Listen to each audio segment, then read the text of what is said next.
Hi, welcome to the channel. My name's Pete. This is what remains, and at the moment it's what remains of that Suzuki Bandit. Now, I bought this Bandit off Facebook. I feel I was scammed. It's my vehicle to and from work, so I was hoping for a cheap transport, but this is turning out to be more costly than I thought. It stalled on me. It kept cutting out. The tank is full of debris.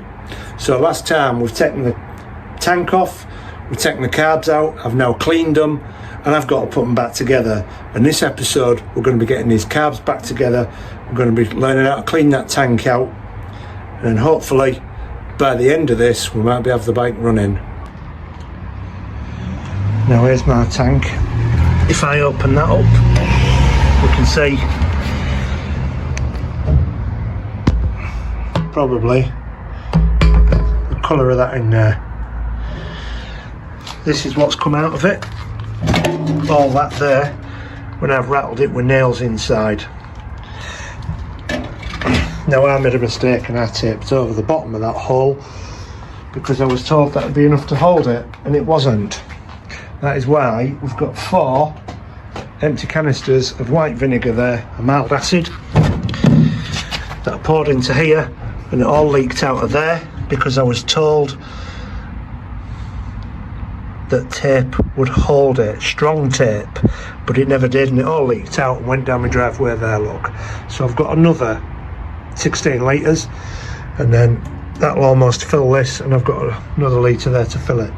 So this time I've put some metal on, I've put a seal on there. I'm going to fill it up and test it to make sure it doesn't leak before I completely fill it.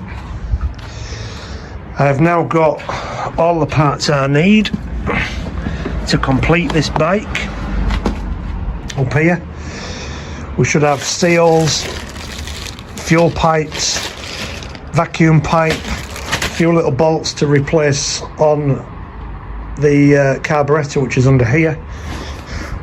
So now I just have to re-wipe everything as I'm putting it back together, and then try and get it back on the bike, and we'll fill that up for a soaking for a couple of days.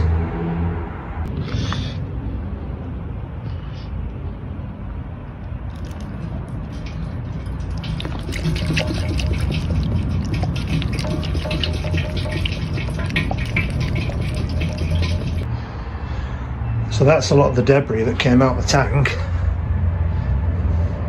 Some of it's like rubber, but also I found some air filters in there as well, look, off the petcock. So I don't know why they were floating around in the petrol tank when there was some already attached to the petcock. So I've put it on here, dry bit of concrete, see if it leaks before I fill it up.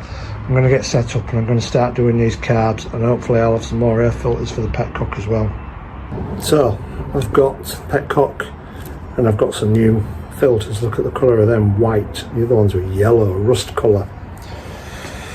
I've also got new seals for the carbs, so I'm going to start putting these back together, giving them a final wipe on the way back in, and that should be set up and ready to go on the bike.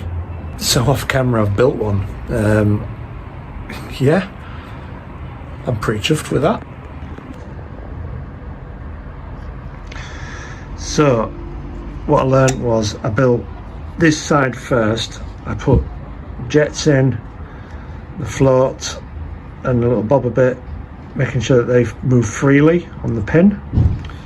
Put the new seal on and the casting or ball over the top, and come around this side, put the top on with the spring, the diaphragm and the needle, making sure that it in there like that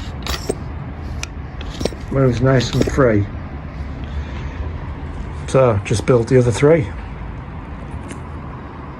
So I can't do this one end. There's my float, there's all cleaned and ready to go in.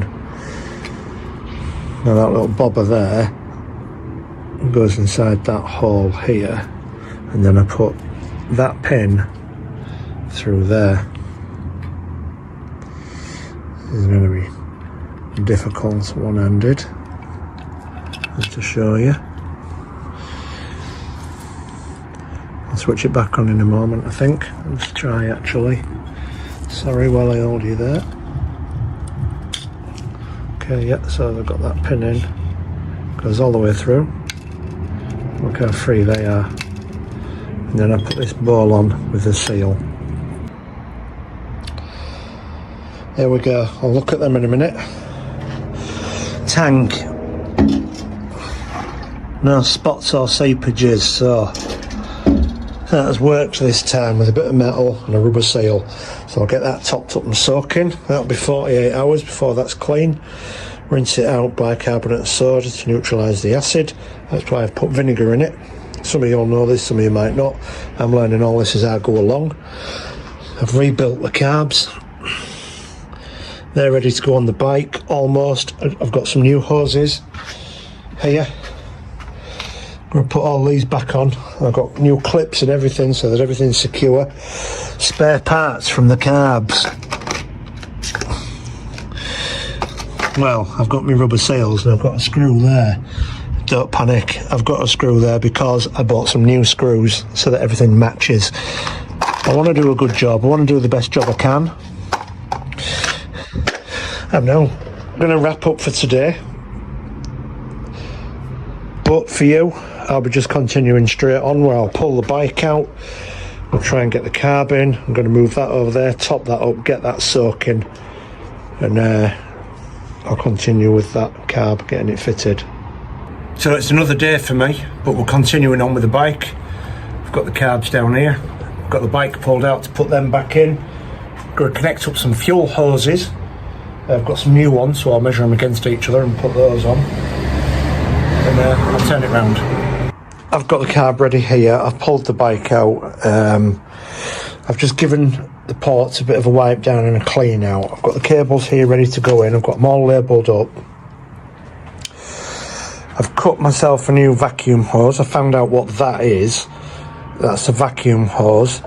I've got a new fuel hose to go on. And I'm going to use these air intakes because they look good and they're the decent size. So I've just got to try and get it back into that space. But I've got to put these two of them cables on before it goes in, because otherwise I'll never get one of them on. I'll tell you how that goes. Now this one, the return can be difficult because it's in there. Now what I need to do is lift that up so that I can get it in that gap there with that sort of brake cable end on it. Now the biggest expense for me has been buying tools, because I don't have any basically. What did I have when I started? I had that Allen key set, them sockets, a mallet, a couple of screwdrivers, and that spanner set there, which has been okay, but for some things like looping brake cables and throttle cable, I need to get that in there, and I'll need two hands, and I'll need to use this. Right, thank God for that. I've got that in there now, that cable on this one, so I need to get it in the top here. That was difficult. That is supposed to be the hardest one. I probably spent about 15 minutes on it, just getting frustrated. But perseverance gets you there. Let's see if we can get the other cables in now and back in. So I've got them in at that side. Need to put the back in, tighten these up, get these two cables in place, and the choke, which is there and goes up over there like that. Once these are tightened up, these are in place, I'll get that air box in situ. I've not got an air filter. I was told that one would be okay if I cleaned it out, so I'm going to hoover it out and then pop it back in. So I've got my inspection light to see what's going on a bit better. I've got these attached, but they need tightening up, otherwise it's just going to fall out. I'm trying to get the choke on here, but already I've made a mistake. I've put this on wrong, so I'm having to take that off and just realign it. I've had a bit of a look at that, clutch cable, so I can't figure out how it goes, but luckily I've got one of these. So let's open this up and have a look inside. Right, that issue has been rectified. I'd put it on there I'd got the manual out and it showed me that I'd actually put it on the wrong one, which was here, and it needed to go on this one so that actually works the choke. I think I might have said clutch by mistake earlier as well, but yeah, choke. Just to get those bolts up there a bit tighter in a moment, but I want to get a fuel hose on and a clip down there. Right, so these clips are all on this side. I did make the mistake with the choke. I've learned, I've put it on the right way. Now I also made another mistake with the fuel hose pipe. I should have put that on before I put the carbs on the bike, because it was very difficult to get on, but I've managed it. I need to get these on. Heat cables, there was 2 loose wires to start with. They were heater cables. People tend not to use them in this country, but I'll just pop them back on. However, 2 of them are missing, so whether I bother to replace them at a later date, I don't know. Let's just get the bike going to start with. Right, that was a nightmare trying to get the airbox on to these inlets and the outlet on the airbox. Snug up to here. I've got them all on, just need to fasten it all up now. That's on both sides too. I'm quite impressed with myself, so far so good. Yeah, I made a couple of little boo-boos, but carbs are back in. They're all clean, back in. Some new pipes.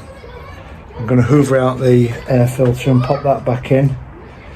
Tank just needs another 24 hours, and what I'm going to do is I'm going to sort the tank out and pop it straight back on and get some fuel in it.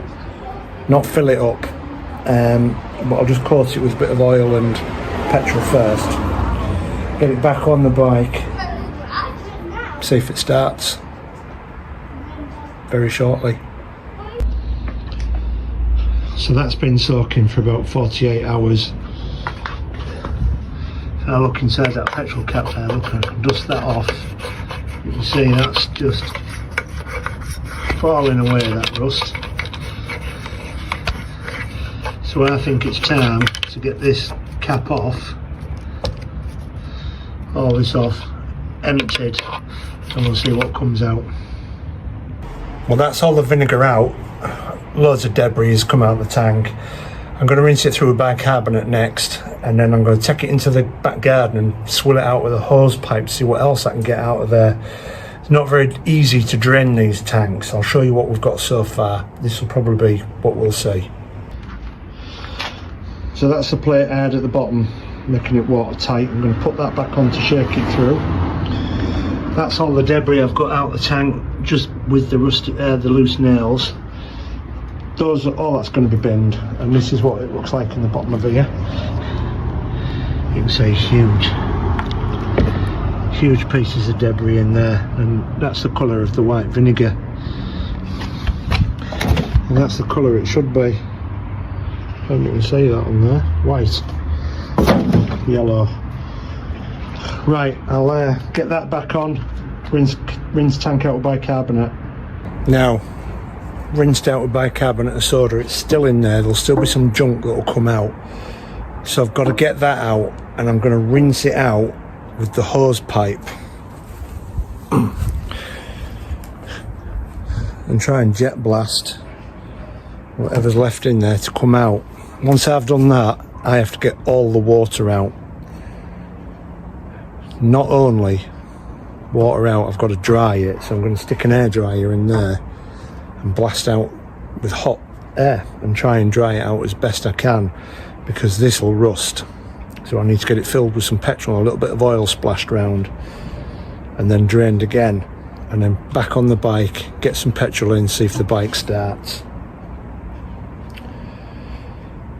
Now I know we've got to get the water out because water's bad. Water does not compress or change to vapour under compression in the engine, and that will completely destroy my engine, unlike petrol, which compresses and explodes and pushes your piston back down, whereas that will compress and bend rods and just ruin the engine completely. So I'm going to go on and do that. So there's the tank. I've swilled it out. Look how clean this cap is round there. So all these little brown bits here and all them bits there have come out the tank. I'm going to try and show you inside, but I don't think it'll work. But it's a lot cleaner. Now that red there looks to be some sort of tank liner.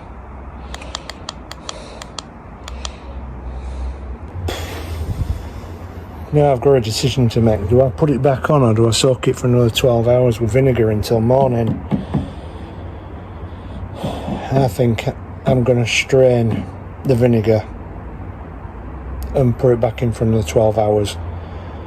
And then that will give me all day tomorrow to dry this tank.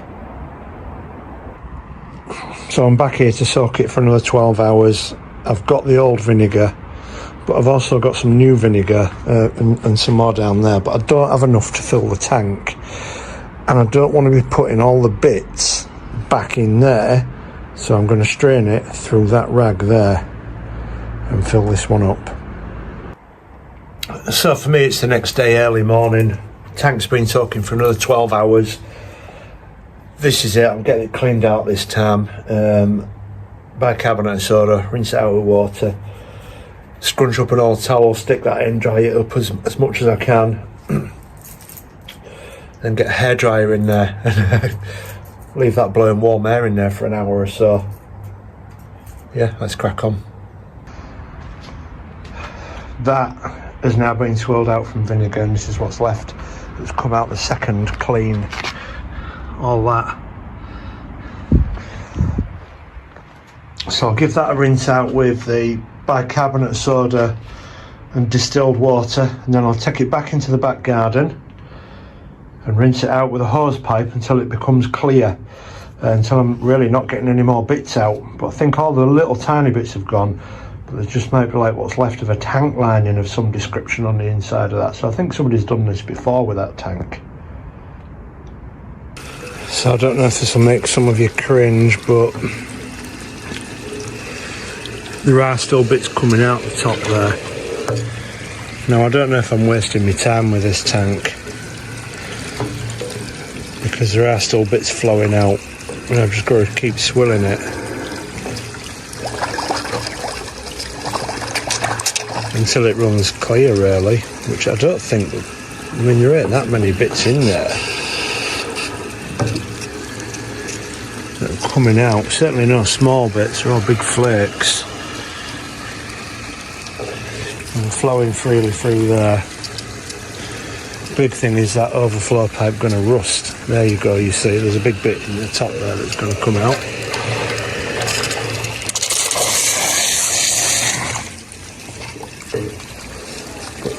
But I think that's mainly it, so I'll get it emptied out and just see how we go. I mean, if I can't seem to get it cleaned out, I'm just going to look for a new tank and not even put this one on. Let's see what happens.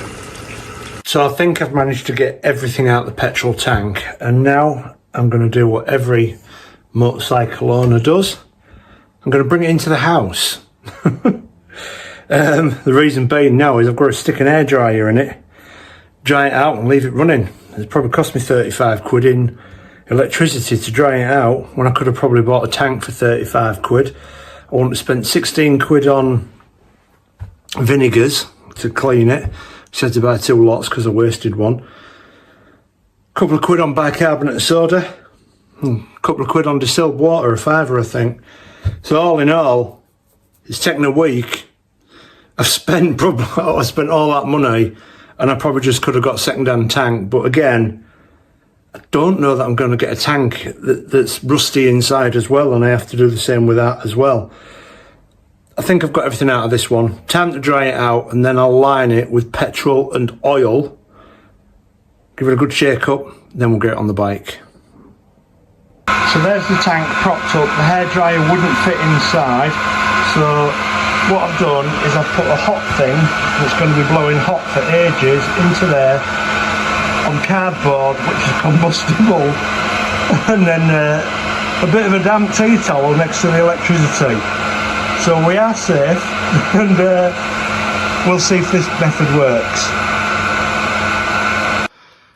hairdryer hasn't been gone very long and the tank has got really warm. It's already starting to flash rust a little bit, so we need to get it downstairs and sealed with the oil and petrol. But inside, I don't know if you can actually see any of that in there, but it's a lot cleaner and it's dry. Now I'm rushing to get this done a little bit so that it doesn't flash rust too much. I've seen a couple of videos where people use 2 tablespoons of oil and about 500 mils of petrol, so that's what I'm going to do. But it's also got the overflow, so rather than try and pour petrol down there, I've also seen people use WD-40, so that's what I'm going to put down the overflow.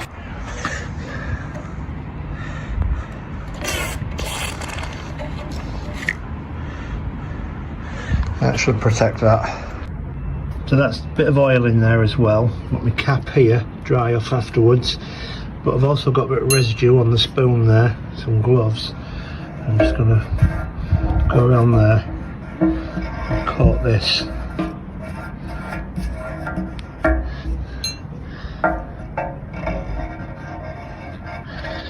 As much as I can. It's sharp, that bit's welded out, it won't come out unfortunately, welding in. So that should do for there, and I'll get some petrol in, cap on, shake it up, open it up, and drain it out. That's been swirled round, it's still got the product in it. I'll just leave it to soak into the metal a little bit, and then I'll soak into the metal, penetrate all the little crevices, and I'll do it again with the same stuff.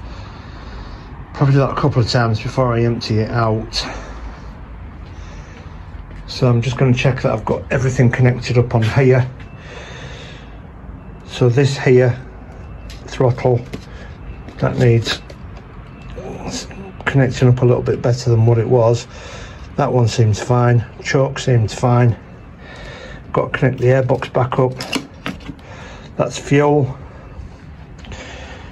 That's vacuum hose. Airbox cover down there. We'll get that on next. And then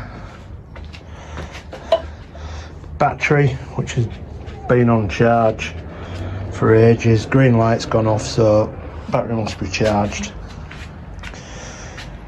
And hopefully I've set the throttle and everything up right as well. I mean, that one comes out, so I need to fix that. I'll get that done. I was hoping to get this bike running this episode. It's not going to happen. It's never straightforward for me. There is always something. The throttle's not working correctly, so there's no way I'm putting that tank on. I've got to get that sorted. I've got to figure out what's going on there. I've got my manual and I've got time, more importantly. So I'll sit down, I will sit with that bike and I will have a look at it and we'll see what's going on. But for now, I'll see you in the next episode.